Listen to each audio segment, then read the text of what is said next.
Eu acho que não tem ninguém de fora, não, né? Deixa eu ver aqui. Todo mundo conectado. Pessoal, eu só desliguei aqui os vídeos, os vídeos para não sobrecarregar a transmissão, mas qualquer um que for falar na hora, tá? É só conectar voz e vídeo aí para falar, tá bom? Comentário, pergunta, qualquer coisa, tá? No nosso estudo. Hoje a gente tem um tema que vai estar dentro do E a Vida Continua, que é muito, muito importante a gente entender. E eu queria que vocês ouvissem com muito cuidado, muita atenção, porque esse tema, essa pergunta, que surge a partir de uma pergunta do Fantini, do Ernesto Fantini, ela tem trazido dificuldades de entendimentos e teorias e desenvolvimentos teológicos, filosóficos, espirituais ao longo dessa questão, que é por que Deus permite, digamos, o mal na Terra, né? Mas aqui Fantini está perguntando por que Deus permite a existência do umbral, né? E essa é uma pergunta mais difícil do que nós imaginamos às vezes. Ela pode parecer simples a resposta, mas não é uma resposta simples. Ela precisa ser muito pensada, né? Porque ela envolve a natureza da própria existência, nossa destinação, dos mecanismos que estão por trás, do processo evolutivo. Então, tendo dúvidas, e comentários, vocês não deixem de, ou fazê-los aqui, ou então anotá-los e depois me conversem comigo no privado pelo WhatsApp, tá? Para gente, para não ficar muita dúvida, porque essa é uma questão realmente complexa e precisa ficar bem esclarecido para nós espíritas, ok? É, eu vou pedir alguém que possa ler, por favor, né? E quando estamos aqui já no item 2, né, da nossa apostila, e por que Deus permite a formação desses quistos gigantescos? Ele está falando, na verdade, da região umbralina, com todos aqueles problemas que estão sendo narrados ali pelo irmão Cláudio. Pelo irmão Cláudio, quando eles estão visitando ali aquela região umbralina adjacente à cidade espiritual, onde a Evelina e o Fantini se encontram, tá? Quem que pode ler, por favor?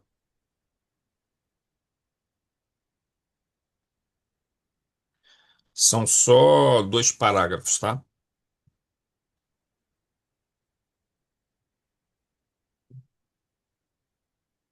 Eu leio, Zé. Falou, Inês.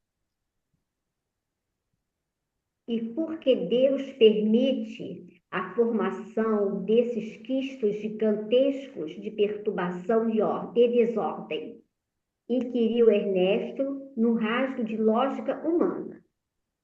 Ah, meu amigo, obtemperou o irmão Cláudio, sempre que indagamos de nossos maiores, por que não interfere a divina providência no campo da inteligência corrompida no mal?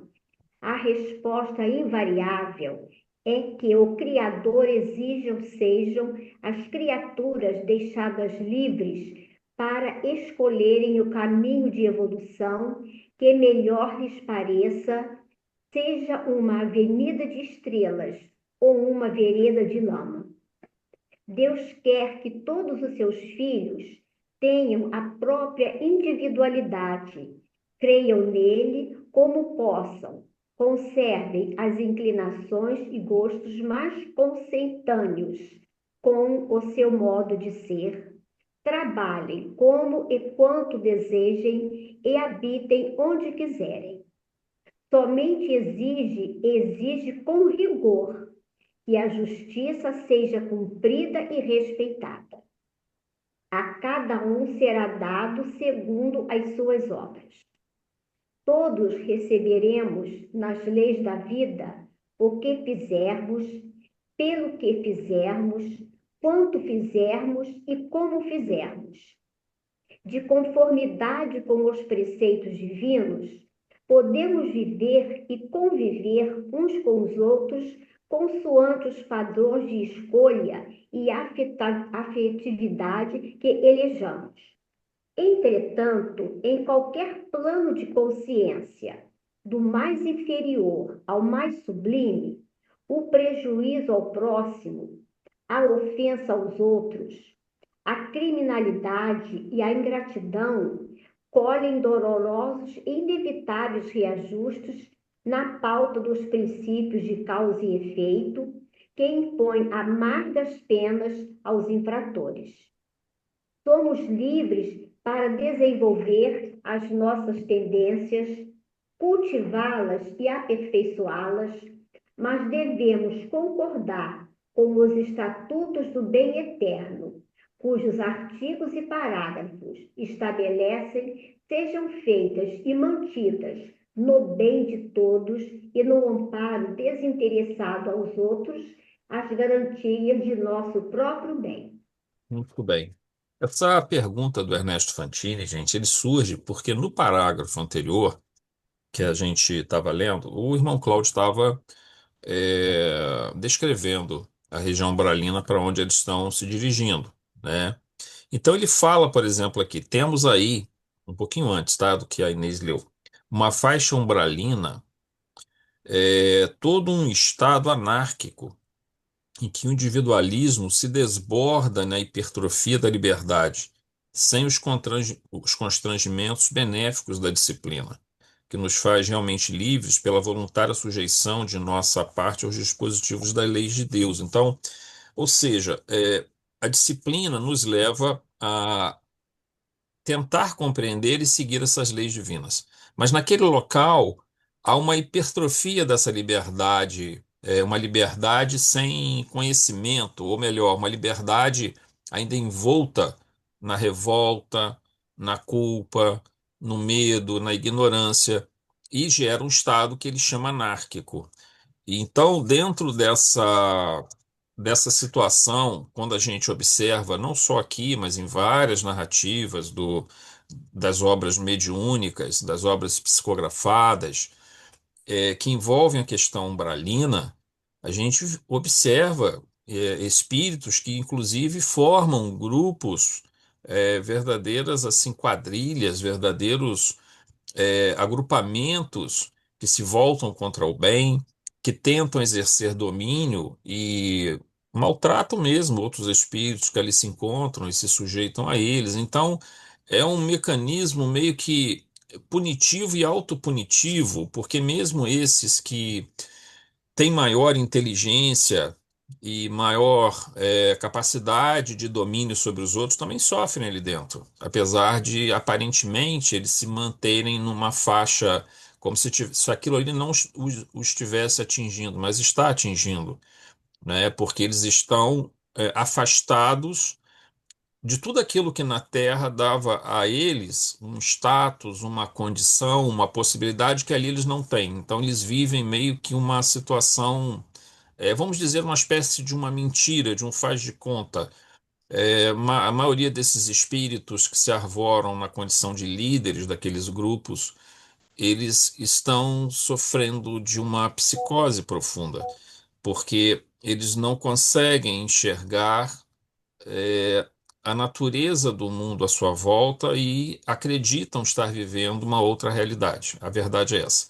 A grande maioria, especialmente daqueles que se mostram mais renitentes, os que se mostram mais endurecidos, aqueles mais inteligentes que usaram mal ou usaram para o mal a sua capacidade cognitiva, chegam nessas regiões e eles se veem desprovidos do poder que eles angariaram, da capacidade de persuasão.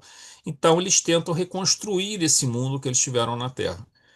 E a partir disso, eles começam a viver uma situação que é absolutamente uma psicose, uma situação irreal, né? Como você veria no hospício, como você veria num manicômio, né? Onde o indivíduo chega a ponto dele se considerar, por exemplo, um grande general, ou ele se considerar um rei, ou ele se considerar um grande líder ali, quando na verdade ele é apenas um espírito mergulhado numa região de sofrimento temporário até que ele possa novamente ter a reestrutura da sua psique, né? Então, obviamente, que todos vão ser vistos sempre como enfermos dentro desse processo, mas é dentro desse quadro muito triste, muito doloroso, que nós vamos, que é feita essa pergunta do Fantini, Mas por que que essa pergunta do Fantini ela se torna impactante em relação a isso? Porque nós estamos falando, quando nós fizemos a nossa oração inicial, nós falamos que Deus é um Deus de justiça, um Deus de compaixão, é um Deus de perfeição e de soberana inteligência, né?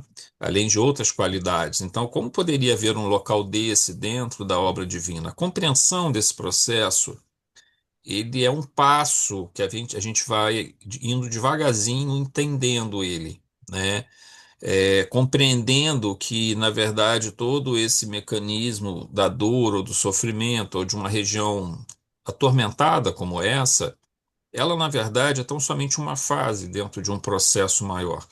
Obviamente que, dentro da concepção da teologia cristã, isso se torna muito mais difícil, uma vez que a noção de inferno ou de uma região de sofrimento é eterna e, portanto, um local onde não há a presença de Deus. Mas ali, no umbral, dentro da visão que nós temos, existe a presença de Deus. Ele está dentro da lei divina da mesma forma. A única diferença é que os espíritos ali estão temporariamente num processo, digamos, de reaprendizado mais doloroso, né? Mas que em breve sairão dali. E aquela região não tem existência própria. A existência dela nas suas formas materiais, nas construções fluídicas, nas paisagens, elas só existem em função da perturbação mental momentânea daqueles espíritos. Elas não têm uma criação própria, não foi Deus que criou aquele local. Foram os indivíduos que lá se encontram que criam esse local porque nós somos dotados de uma liberdade relativa, ao qual nós chamamos livre-arbítrio. Mas vamos lá, vamos aqui na 2.1, a gente vai dissecar isso aqui um pouquinho melhor, esse conceito, tá? A pergunta de Fantini é muito pertinente para avançarmos na compreensão da realização das leis divinas e nossa relação como criaturas de Deus e com o Criador e suas leis. Devemos compreender que dois binômios de conceitos se entrelaçam nessas considerações: justiça e misericórdia, livre-arbítrio e cumprimento das leis divinas. Então, vamos guardar isso aqui com muito cuidado. A gente sempre fala isso: lei de ação e reação, lei de causa e efeito, lei do karma, ela está sempre envolvida em dois conceitos. É uma lei de perfeita justiça, mas também de perfeita misericórdia. Transborda a misericórdia, transborda a compaixão. E é interessante, a gente observa que o quanto de justiça e o quanto de misericórdia compõe esse mecanismo do karma vai depender do comportamento da criatura. Pode ser que seja 80% de justiça, 20% de misericórdia. Pode ser que seja o inverso. Pode ser que seja 20% de justiça e 80% de misericórdia. Depende do quanto o indivíduo está apto a receber a ajuda, o quanto ele se coloca na condição de receber a ajuda, de receber o auxílio, o quanto ele se coloca na condição da sua própria modificação, né? E também variam outros fatores, por exemplo, os merecimentos, as intercessões espirituais, o que o espírito já fez no passado. Então, tudo isso envolve uma série de fatores que vão direcionar essa maior intercessão superior em benefício da criatura. Então, em justiça e misericórdia, ela é sempre relacionada à lei do karma. Nunca haverá uma lei do karma que é 100% justiça e zero misericórdia. Não existe isso. Toda a lei do karma, ela está inserida, porque todas essas infinitudes divinas que nós consideramos como uma base, estrutura de onde nós construímos toda a nossa concepção espiritualista, espírita, e o próprio evangelho também é feito dessa forma, ele parte dos pressupostos da existência de Deus, dos seus atributos, de nós como filhos de Deus, destinados a uma perfectibilidade, né? Destinados a uma busca. Todos nós trazemos essa semente divina dentro de nós, esse princípio divino, e estamos nessa busca para alcançar a realização, a transcendência. E para que isso se realize, uma série de coisas precisam estar em movimento dentro desse processo, tá? Então, Mas nunca haverá, e todas essas leis se entrelaçam, né? A suprema perfeição se entrelaça com a justiça, que se entrelaça com a misericórdia, que se entrelaça com a inteligência, a onisciência, a onipresença, a onipotência de Deus e por aí vai. Elas não são separadas, todas elas participam, de certa forma, dentro de todos os mecanismos, de todos os fenômenos, de todos os fenômenos também mentais nossos. Todos eles estão ali intercalados. O segundo ponto é o livre-arbítrio e o cumprimento das leis divinas. Esse é um tema interessante também, porque nós poderíamos dizer assim: eu tenho livre-arbítrio, mas eu tenho que cumprir a lei divina. Então, eu tenho ou não tenho livre-arbítrio? Vejam bem, nós estamos todos mergulhados na lei de Deus, na sua soberania, no reino de Deus que Jesus nos falava no seu evangelho.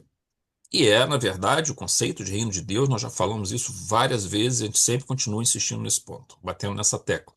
Conceito de reino de Deus no evangelho de Jesus, especialmente nos três primeiros evangelhos, Marcos, Lucas e Mateus, é a espinha dorsal do evangelho.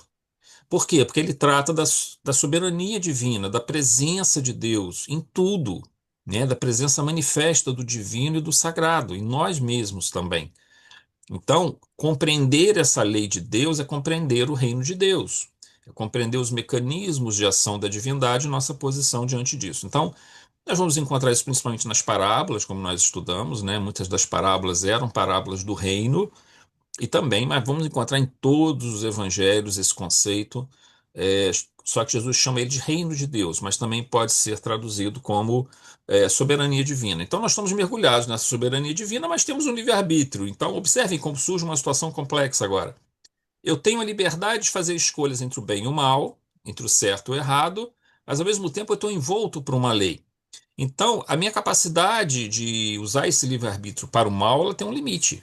Então, não pensemos que o nosso livre-arbítrio é limitado. Isso é uma ilusão.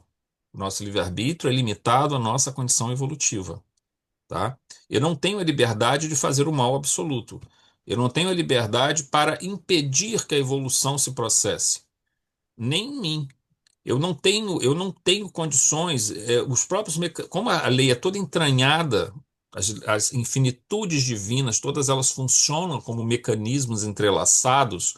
A própria lei do karma, ela, entrelaçada por outros mecanismos da própria perfeição da lei, encontra formas para que o espírito, mesmo aquele mais rebelde, aquele mais teimoso, revoltado, ele vai chegar um momento em que ele esgota aquela energia dele de ódio, de raiva, de revolta contra o Criador. Muitos fazem isso. E ele retoma o caminho. Então, ninguém se perde dentro desse processo. Por quê? Porque a liberdade para o agir, ela é relativa à condição evolutiva do indivíduo. Quanto menor a condição evolutiva do indivíduo, e aí inclui-se, inclusive, os princípios espirituais, que não são os espíritos, mas os princípios espirituais, por exemplo, que animam os animais, sejam eles aqueles um pouco mais evoluídos, como os cachorros, os gatos, o golfinho, os chimpanzés, mas aqueles princípios espirituais que vão animar seres mais, menos evoluídos, no caso. Em todos eles, os graus de liberdade vão se diminuindo cada vez mais, quanto mais ele se aproxima. O átomo, por exemplo, ou as moléculas, elas são rigidamente regidas por leis matemáticas, vamos assim dizer, mas o mesmo já não se aplica ao ser humano, né? O espírito, após uma longa evolução, ele agora está sujeito a uma lei muito mais sutil que essa lei divina, no seu aspecto moral. No átomo, a lei divina está sendo aplicada, mas num aspecto bem material. Então, ali ela está absolutamente determinística, não há grau de liberdade. O grau de liberdade ele vai surgir em algum momento dessa longa jornada, do átomo ao arcanjo, né? Então, dentro dessa longa jornada que se realiza, em algum momento começa a surgir vislumbres da liberdade. Nós já temos um grauzinho razoável de liberdade, mas é só um grauzinho. A gente não tem essa liberdade toda que nós imaginamos, mas temos o suficiente para fazer as escolhas que são necessárias e apropriadas para os passos que precisamos dar. Muito bem. O primeiro, Justiça e misericórdia, esse primeiro binômio, nos diz que a lei de ação e reação, a lei de causa e efeito, não é um processo regido por uma fórmula matemática rígida, como uma espécie de lei de talião. Por mecanismos variados, que não iremos tratar aqui agora, mas que se encontram muito bem explicados no livro Ação e Reação, do mesmo autor espiritual já estudado por nós, né, aquele livro Ação e Reação, o indivíduo arcará sempre com as consequências desses atos, mas existe um espaço significativo para a ação da misericórdia e compaixão, que são expressões dinâmicas do amor. Então, mesmo o indivíduo que cometeu muitos equívocos, que transgrediu a lei divina, a colheita, toda semeadura tem uma colheita. Mas vejam, no campo da consciência e no campo da, digamos, do nosso livre-arbítrio relativo, as nossas escolhas ruins trarão, obviamente, a dor e o sofrimento, não tenha dúvida. Porém, haverá sempre um espaço para a misericórdia e a compaixão. E ela virá de inúmeras formas, de inúmeras maneiras, elas vão nos alcançar. Então, evoluiremos pela justiça e evoluiremos pelo amor e compaixão, entendendo que todos esses mecanismos estão entranhados por uma perfeição, por uma soberana inteligência, um soberano intelecto que direciona todos esses processos, tá? 2.2. Entendemos dessa forma que a necessidade de um processo expiatório ou provas difíceis, né, de forma alguma elimina a assistência e auxílio aos espíritos que se encontram em processo de resgate, por mais grave que sejam as suas transgressões. Então, por mais grave que seja a transgressão de um espírito, ele vai receber ajuda. Então, se você pegar lá aquele espírito que foi um criminoso, violentíssimo, por isso é tão necessário o mecanismo do esquecimento, é tão necessário o mecanismo da reencarnação, que faz com que o espírito, ao renascer, ele não seja reconhecido pela forma que ele tinha no passado, porque muitas das vezes, imagina um Hitler reencarnando, né? Quem vai querer receber ele como filho? Seria um troço muito complicado, né? Então, esses mecanismos da lei eles são muito perfeitos, né? E eles vão criando situações em que, claro, existe, quanto maior o erro cometido, maior o grau de justiça ou de sofrimento, o que for o caso necessário para mudar a mentalidade do espírito, mas ele terá sempre auxílio, terá sempre a compaixão e a misericórdia acompanhando esse processo. É o primeiro binômio nosso, justiça e misericórdia. Então sempre haverá alguém, encarnado ou desencarnado, que socorra, que console, que inspire, que dê oportunidades, ou seja, ninguém está desamparado na misericórdia divina. Esse é o primeiro ponto essencial a ser compreendido, como bem explicou Jesus na parábola da ovelha perdida em Mateus, capítulo 18, versículos 12 a 14, né, que nenhuma ovelha que meu pai me confiou será perdida. Então, aquele pastor larga lá 99 ovelhas e vai lá buscar aquela ovelha, a centésima ovelha que estava perdida, né? Então nenhuma vai se perder, porque todos terão, por algum caminho ou por outro, a lei é ampla o bastante e sábia o bastante para que haja espaço para que todos evoluam. Então esse é o primeiro ponto, justiça e misericórdia, né? Então, por exemplo, aplicando esse conceito àquela região umbralina onde impera a anarquia, também ali impera a compaixão, porque nós vamos ver ao longo desse estudo, dos outros estudos que virão, a ação dos espíritos ali realizando tarefas de socorro, de auxílio, né? O próprio lar que eles estão indo visitar ali, que o irmão Cláudio está levando o grupo, de Ambrósio, de Priscila, é um local que acolhe aqueles espíritos que estão começando a se recuperar, começando a querer sair fora daquele ambiente onde eles não mais se adequam àquele processo, aquele local. Por outro lado, existem aqueles que ainda permanecem naquele núcleo umbralino, que não buscam essa ajuda junto aos guardiães que estão nessas casas ali, mais na orla, né, daquela região, mas que vão ser resgatados também, ou vão receber entes queridos, ou vão receber equipes espirituais que vão ali orientar, vão falar até que surja um momento, e cada um vai ter o seu momento, não é na mesma hora, cada um vai ter o seu momento onde essa mudança na forma de pensar, de sentir, ela já evoluiu a um tal ponto que já é possível retirar esse espírito dali. Então é sempre a misericórdia agindo, é sempre a compaixão. E esses espíritos não são então deixados à própria sorte, mas aquele mecanismo de autopunição e de punição aos outros que eles vão meio que se impondo ali dentro, ele faz parte do processo de transformação, né?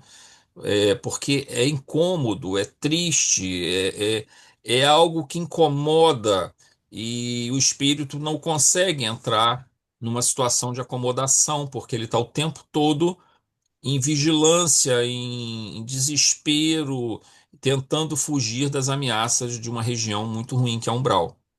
Então, isso faz com que, de alguma maneira, ele vá buscar dentro dele aqueles princípios que são, digamos assim, naturais nossos.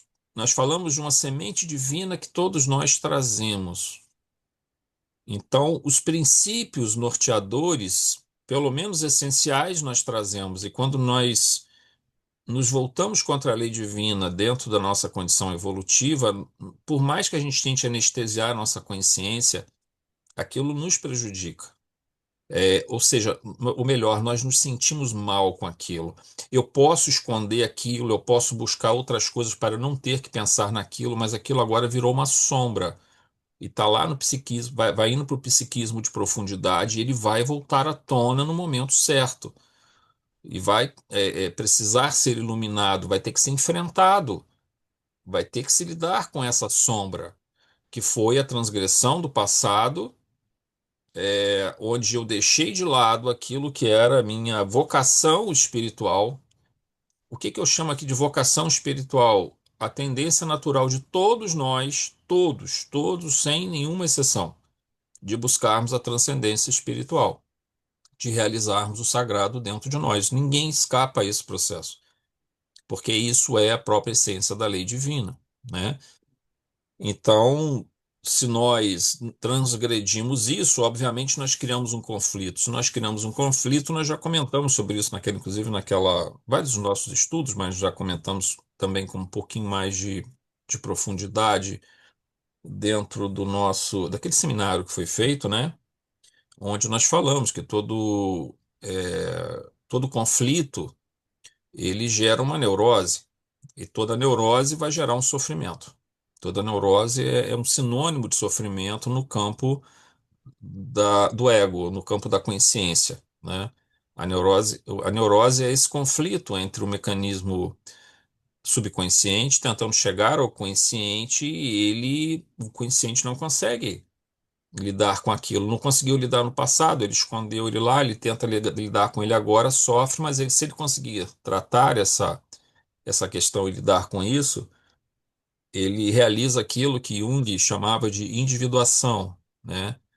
Ou a integração dos mecanismos internos de toda criatura. Todos nós caminhamos para esse processo de integração, onde as nossas experiências do ego caminharão para a experiência do self, tá? Num plano maior. Item 2.3. O segundo binômio, livre-arbítrio e cumprimento das leis divinas, parece trazer sob a lógica humana algum tipo de contradição. Duas, na verdade, se observarmos apenas superficialmente.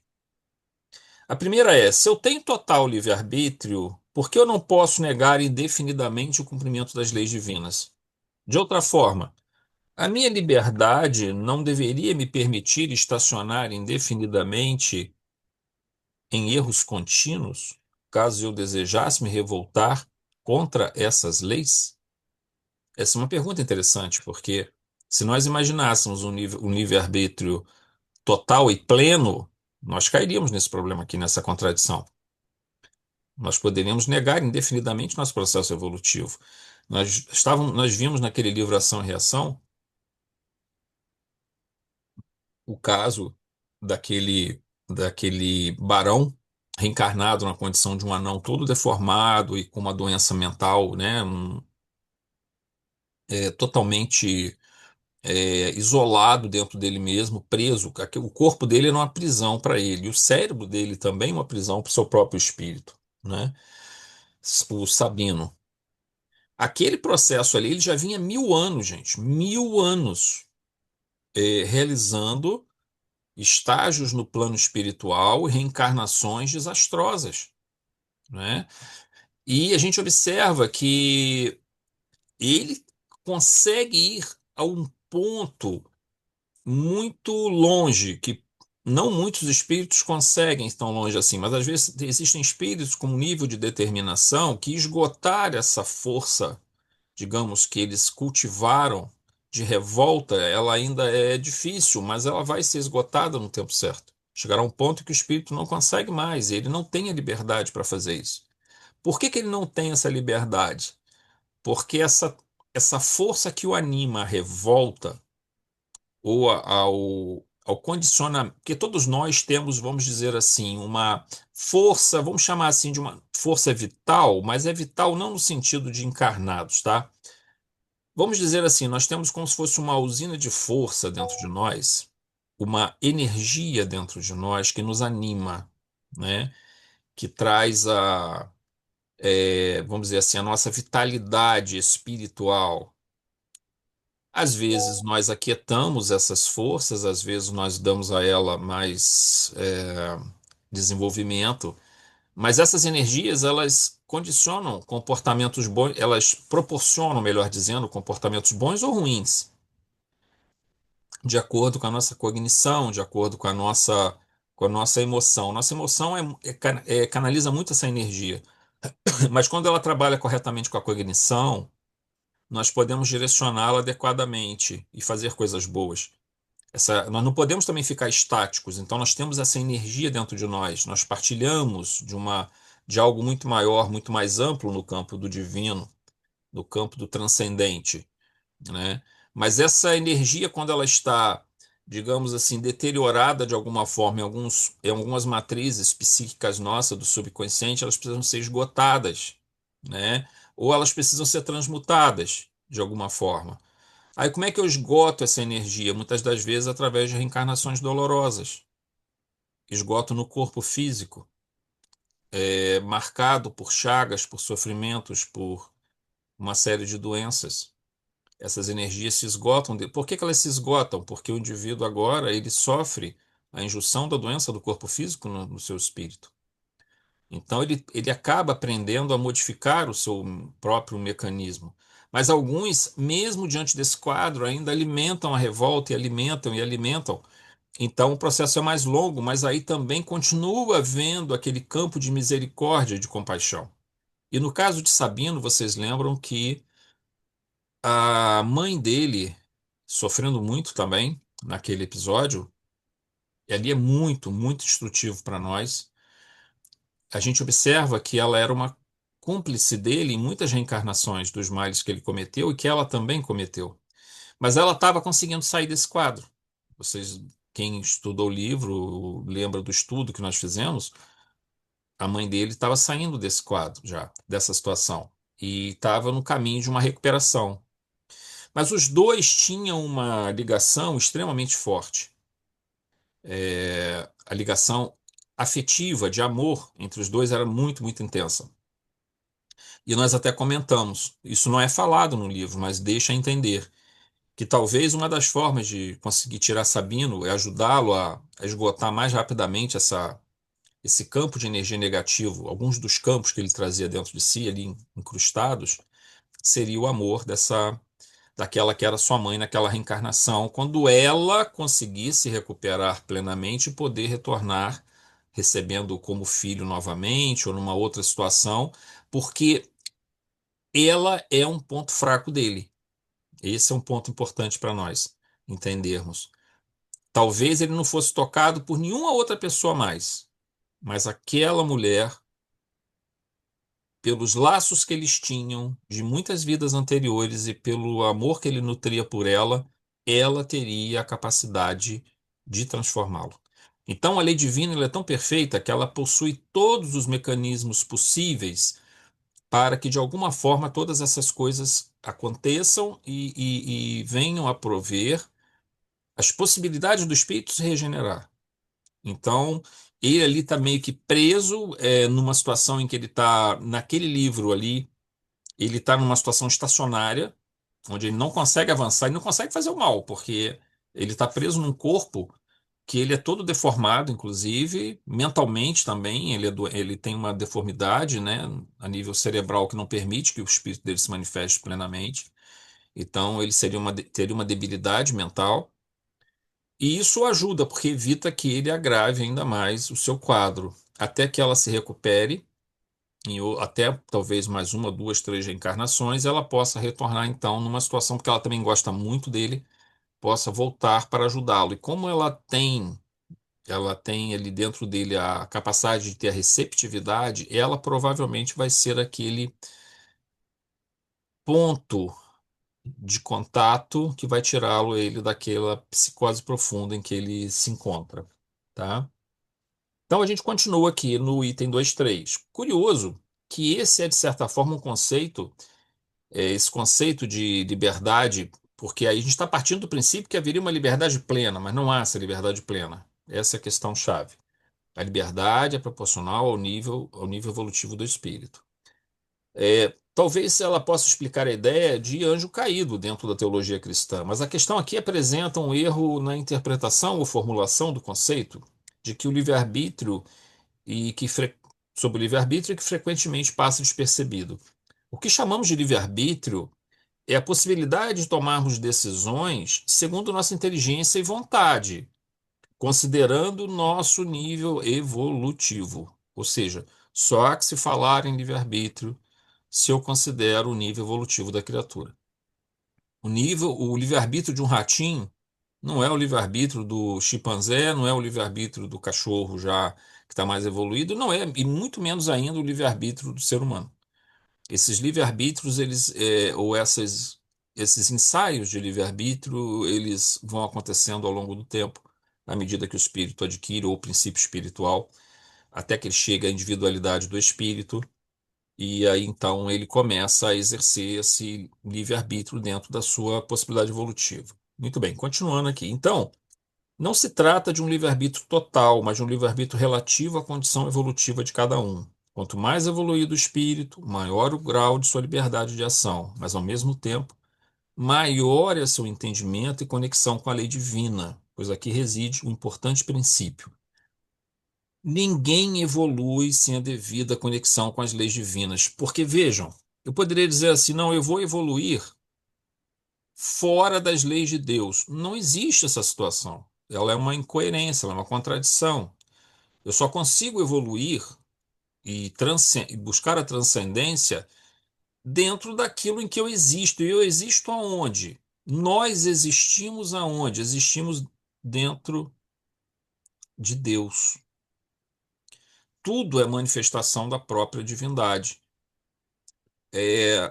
Parece curioso esse aspecto, mas não é como se nós fôssemos apêndices da divindade, onde nós temos a multiplicidade e a unicidade. Deus é uno, porém, nós temos essas manifestações como sementes da divindade em que vamos evoluir, vamos crescer, temos esse princípio divino que nos anima, mas toda a nossa evolução só é possível, ou seja, toda a nossa transcendência só acontece quando um dado momento, ou seja, a continuidade do desenvolvimento cognitivo, emocional, memória e vontade, esses quatro fatores que nós sempre chamamos atenção para a formação do ego, ele só consegue acontecer depois de um certo ponto quando ele já está num nível razoável de sintonia com a lei divina. Nós não podemos evoluir a inteligência infinitamente se ela fosse, digamos, tentar sair fora dessa conexão com a lei divina. Por uma razão muito simples: tudo existe no seio de Deus. Tudo está dentro dessa, como Kardec diz, nós estamos mergulhados nesse fluido divino. E as nossas potencialidades, elas, à medida que elas avançam, elas só conseguem avançar e continuar avançando, avançando, avançando, ou seja, nosso emocional consegue se desenvolver, o nosso cognitivo consegue se desenvolver, nossas habilidades, nossa memória e nossa vontade, e consequentemente nosso livre-arbítrio, à medida em que nós nos conectamos mais e mais com a divindade. Ou seja, buscamos, compreendemos e vivenciamos a soberania de Deus, o reino divino, o reino de Deus. Fora disso, não há sentido, porque eu teria que imaginar que há um segundo mundo onde não existe Deus. Dentro desse segundo mundo, onde não existe Deus, eu vou evoluir a minha cognição, eu vou evoluir minha emoção, eu vou evoluir minha memória, eu vou evoluir minha vontade. Isso não existe, esse outro mundo. Esse outro mundo, na verdade, existe, entre aspas, na mente dentro da psicopatia, da psicose. Na psicose extrema de um espírito, ele acredita ser Deus, muitas vezes. Muitos psicopatas, o prazer que eles têm de causar sofrimento, a morte, é o complexo de ser Deus, né? E isso é uma doença, obviamente, mental. É um distúrbio pleno da psique, onde o espírito ele cria dentro dele uma espécie de uma realidade na qual ele acredita poder ele ser o próprio Deus, que tem o poder de vida e morte sobre outras pessoas, e muitos soberanos, muitos tiranos, muitos grandes líderes do passado que conduziram guerras e conduziram morticínios, e eles se consideravam detentores desse poder, né?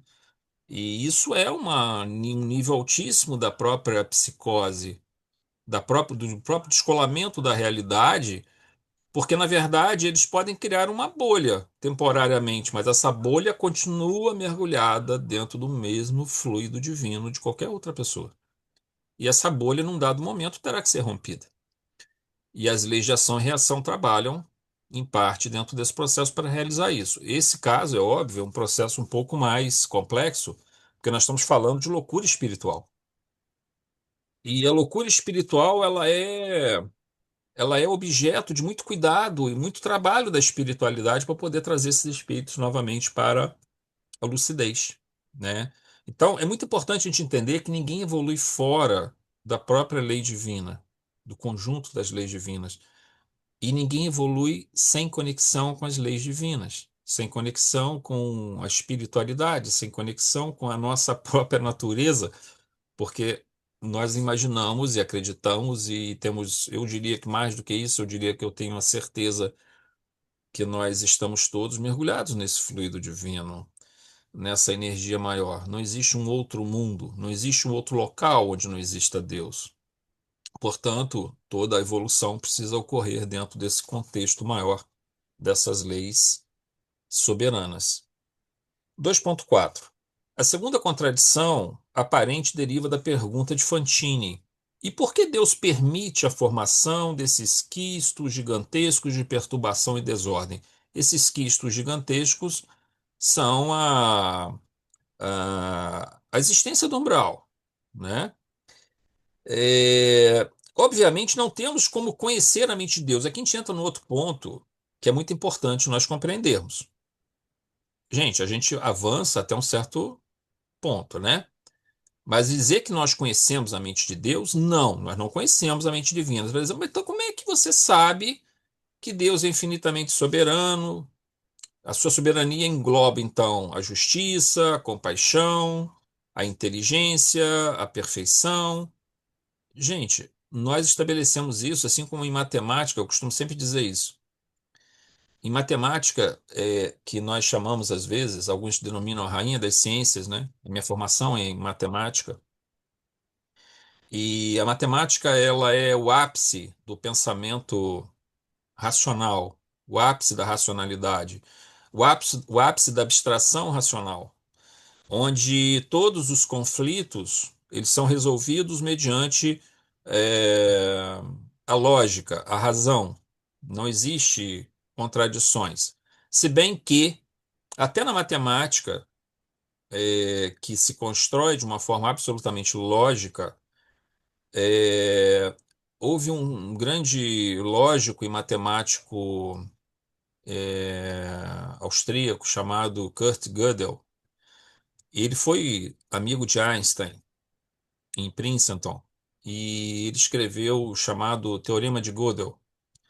E no Teorema de Gödel ele diz que a matemática não pode ser ao mesmo tempo plenamente racional e plenamente abrangente. Então ele impõe um limite até para esse desenvolvimento. Mas isso aí é uma outra história. Mas vejam, a matemática ela parte de axiomas. O que são axiomas? Em matemática, nós dizemos que os axiomas, e todas as ciências partem de axiomas, tá, gente? Ninguém consegue chegar à verdade absoluta de absolutamente nada no nosso nível que nós nos encontramos. Então, em matemática, vejam, a rainha das ciências, aquela que está no ponto mais alto do ápice da razão, nós partimos de axiomas. Quais são esses axiomas? As chamadas verdades naturais. Verdades naturais são aquelas que não podem ser provadas, elas são aceitas pelo bom senso comum, pelo senso comum e pelo bom senso. Então, vou dar um exemplo a vocês. Duas retas só podem se cruzar em um único ponto. Se você pegar duas retas e colocar em uma contra a outra, elas vão se tocar em um único ponto. Elas não podem se tocar aqui e depois se tocar lá na frente. Nós sabemos que isso é verdade. Duas retas só podem se tocar num único ponto. Mas nós não temos como, não existe prova matemática para isso. É o bom senso que nos diz isso. Então existe um grupo, esse aí faz parte de um dos axiomas de Euclides, quando se trata de geometria. Mas em matemática se parte de outros conjuntos de axiomas básicos.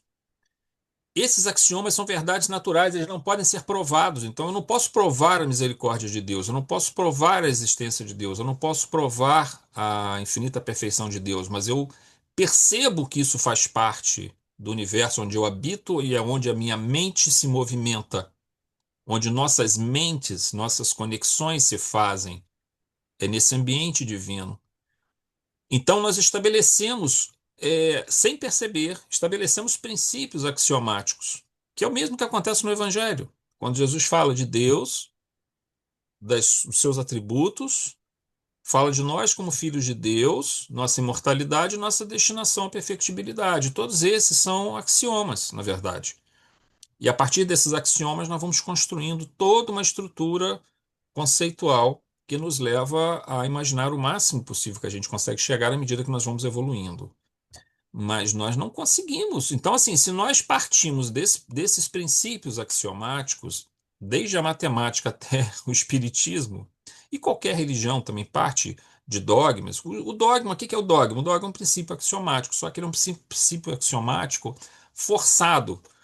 Porque quando você fala que Deus é um princípio de todas as coisas, você está colocando Deus, os seus atributos, realmente é uma estrutura, digamos assim, de alicerce. Não tem como você imaginar algo abaixo disso. Mas quando você cria dogmas como a Santíssima Trindade, existem muitas coisas abaixo disso. Então ele não deveria ser tratado como um dogma. Ele tem que ser tratado de um ponto de vista racional. De um ponto de vista racional, ele apresenta contradições ao conceito da Santíssima Trindade. Só que em religiões, em geral, os dogmas são comuns e eles aí extrapolam muito o conceito que nós chamamos desses axiomas básicos que nós temos. Ora, perceber a mente de Deus, é claro que nós não temos como, mas quanto mais nós evoluirmos, nós vamos compreender melhor. É óbvio que o Cristo compreende a mente de Deus, talvez não plenamente, mas muito, muito mais do que nós percebemos. Então nós temos algumas limitações. Aí nós vamos poderíamos perguntar, então por que Deus já não fez tudo perfeito? Por que que ele que nos criou de uma determinada forma que nós temos que passar por todas essas etapas? Aí nós teríamos que estar tentando entender a mente de Deus, e aí nós não temos como fazer isso agora. Então, algumas dessas perguntas, obviamente, elas terão que ficar para depois. Ou seja, quando depois? Daqui a uns bilhões de anos, né? Quando nós tivermos evoluído bastante para isso. Mas eu acho que nós já temos material demais para a gente trabalhar sem precisar se preocupar com essas coisas. Existem coisas de fato que só poderão ser compreendidas quando nós estivermos realmente num outro nível evolutivo. E nesse ponto, o próprio Livro dos Espíritos vem em nosso socorro, né? Continuando aqui, obviamente não temos como conhecer a mente de Deus e todos os seus desígnios. Aliás, em O Livro dos Espíritos, na questão 10, encontramos a seguinte pergunta: pode o homem compreender a natureza íntima de Deus? E a resposta é não. Falta-lhe para isso o sentido. Depois vem a questão 11. Será dado um dia ao homem compreender o mistério da divindade? Resposta: quando não mais tiver o espírito obscurecido pela matéria, quando pela sua perfeição se houver aproximado de Deus, ele o verá e compreenderá. Ou seja, o que o Espírito de verdade está nos mostrando? Nesse momento não dá para nós entendermos a mente de Deus, mas nós conseguiremos fazer isso no futuro, quando nós estivermos numa condição de perfeição.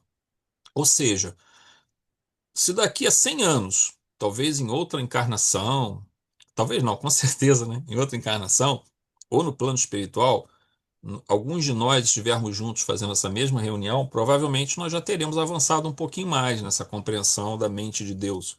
Mas por enquanto, existem coisas que nós não temos como avançar. A gente tem que se contentar, com as limitações próprias nossas, e a gente avança aquilo que é possível. E aquilo que não dá ainda, a gente deixa em stand-by até que a gente possa voltar ao tópico e compreendê-lo, porque também tem tanta coisa que está ao nosso nível de aprendizado agora, e é possível, e mais certo, mais seguro, porque nós temos ferramentas melhores para aprender, nós vamos trabalhar eles. Aqueles que nós ainda não temos essas ferramentas, vamos deixar para depois. Muito bem. E 2.5, quando a gente finaliza aqui o nosso estudo. Essas duas questões do Livro dos Espíritos nos convidam a uma grande dose de humildade e profundo reconhecimento de nossas limitações em nosso atual estágio evolutivo.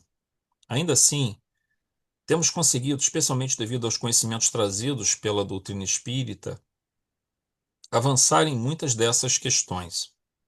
Então, nesse primeiro momento, devemos aceitar que Deus determina que cada indivíduo não seja criado perfeito, mas com potencial da perfeição, que irá ser desenvolvido no seu devido tempo.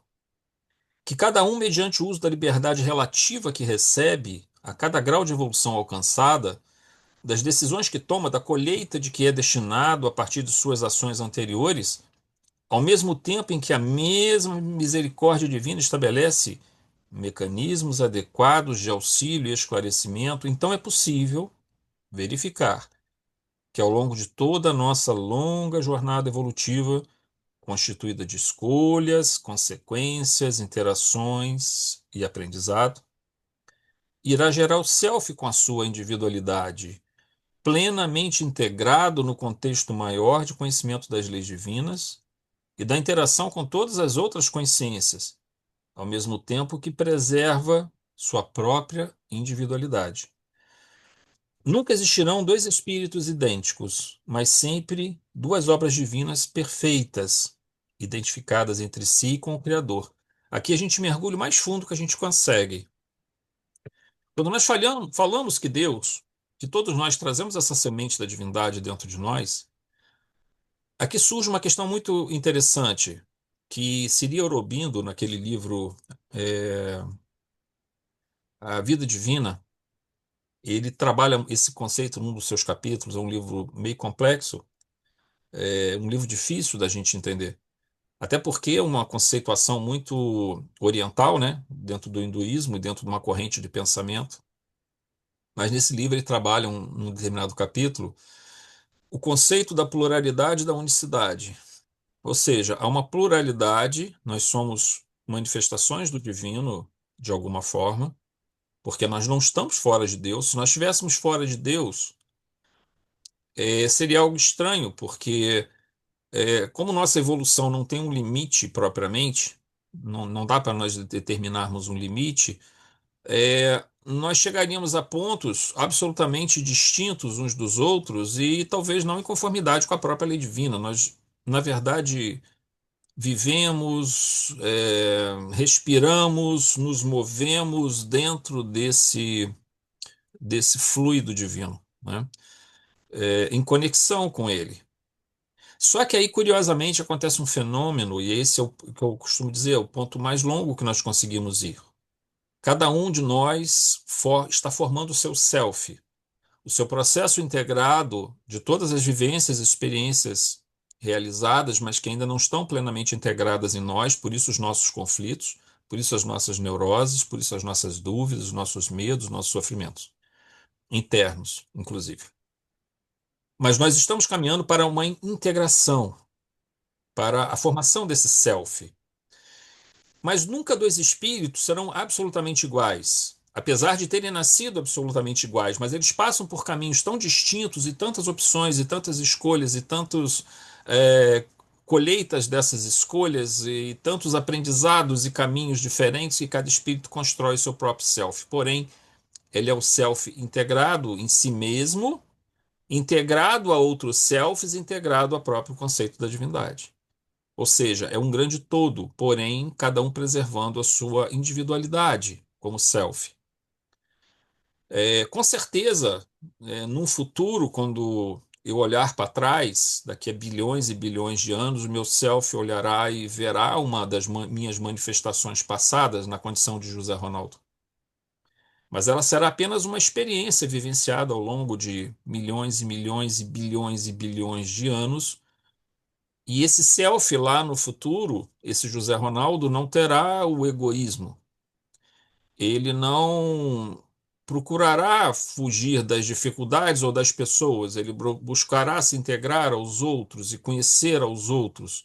Ele buscará se integrar à lei divina e vivenciar e conhecer a lei divina. Então, esse é o destino de todos nós.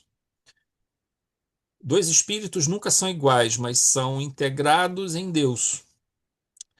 Integrados em si mesmo, na sua própria história, conectados através dessas leis do Criador, respirando esse hálito divino que nos alimenta e nos energiza, e com uma imensa sabedoria, uma imensa bondade, misericórdia e perfeição e inteligência, que obviamente caracterizará, inclusive, além de outras qualidades que nós nem mesmo conhecemos, mas com certeza existem e nós as iremos adquirir. Então, vejam, a partir desta simples pergunta de Ernesto Fantini, nós somos levados a reflexões mais profundas da nossa própria natureza, da razão de nossa existência e de nossa destinação, e como isso se interage com as próprias leis divinas.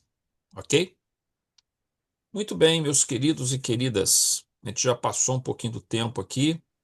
Algum Meu comentário? amado guru, Oi, meu cá? amado guru, meu amado Cá? guru, eu estava com dor na coluna, agora eu estou com a cabeça Tá fervilhando. vendo? Aí para a dor na coluna, você se concentra na cabeça que está fervilhando. Pois é, por isso que eu te chamei de meu amado guru. Aí a ideia é essa, aí você esquece a dor na coluna e vai ser tratado essa noite aí, se Deus quiser. Vai estar sendo tratado. Bom, gente, então, Brincando. Olha, para a gente parar, pensar mesmo em tudo que você falou, para gente que chamou muita atenção. Eu voltei lá na ação e reação que eu te falei que eu tinha lido, é, entendeu? Lembrei desse caso, é muito bacana, realmente é né, Carmen? Quando muito bom a mesmo. mãe dele, né, tá quase desencarnando, assim, aí eles fazem uma oração, aí vem aquelas luzes, né, vindo do plano É, mais alto, são entidades de alta condição para poder salvar ela, para poder ajudar ela. É uma coisa maravilhosa, né, essa passagem, né? é linda, é É. muito bom mesmo. E hoje foi demais, tá? Bom, que Parabéns. bom, que ótimo. Bom, Boa noite. Muito obrigado e boa noite. isso aí. Então Boa eu vou noite. fazer a Lucy, tudo de bom? Balu, Excelente estudo, Zé. Muito obrigada. Maravilha. tá ótimo, Balu, que beleza, que bom. A gente vai então fazer a nossa oração de encerramento, tá bom, gente? Deixa eu só pausar.